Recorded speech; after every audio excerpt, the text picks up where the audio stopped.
Hi there.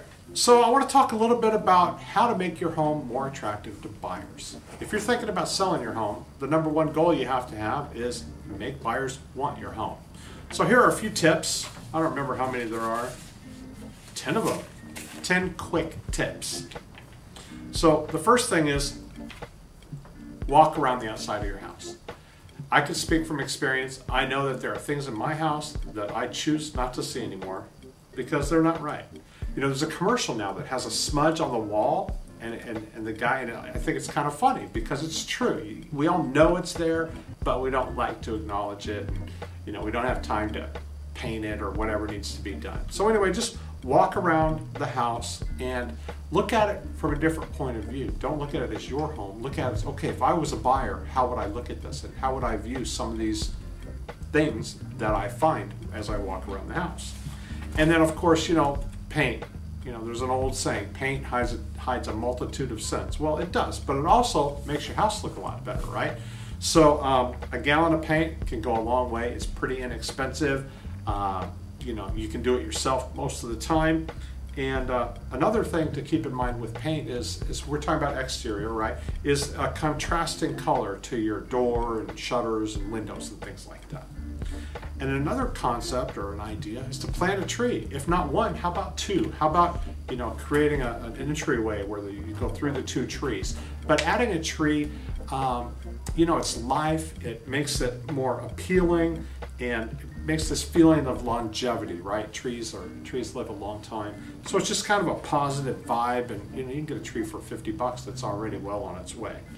And then flower boxes. You know, I always tell my sellers, look, don't put in flowers if you're not going to maintain the flowers, because nothing looks worse than dead petunias or dead daisies or whatever, right?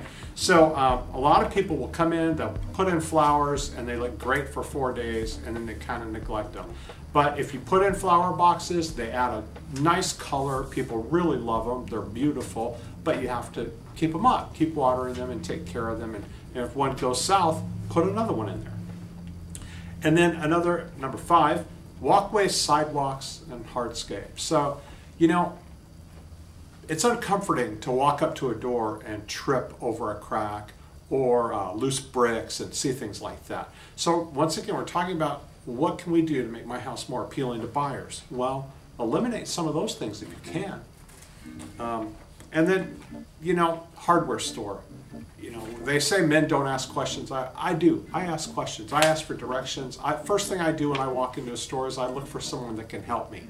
I just think it's smart. I don't know what to say.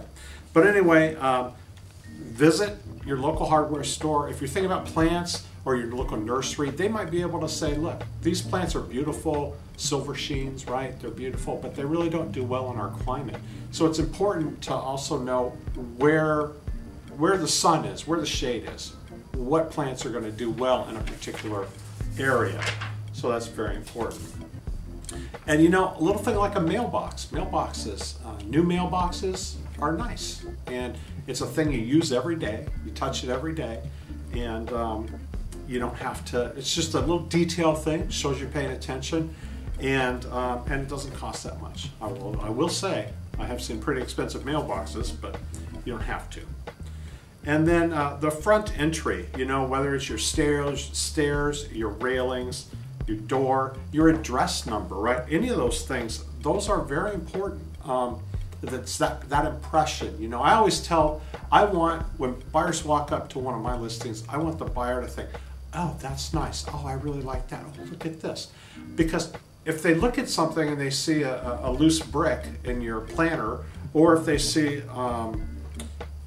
you know, maybe an old welcome mat, right? Welcome, but it's old and raggedy. It's like, it's just not setting that mindset. You know, I always tell them, I try to keep that mindset on yes, I like, and yes, I want, and keep it off of, ooh, what's wrong with that? How did that happen? I wonder how many other things are like that. So I think those are some pretty good tips, and hope you found that helpful. Thank you.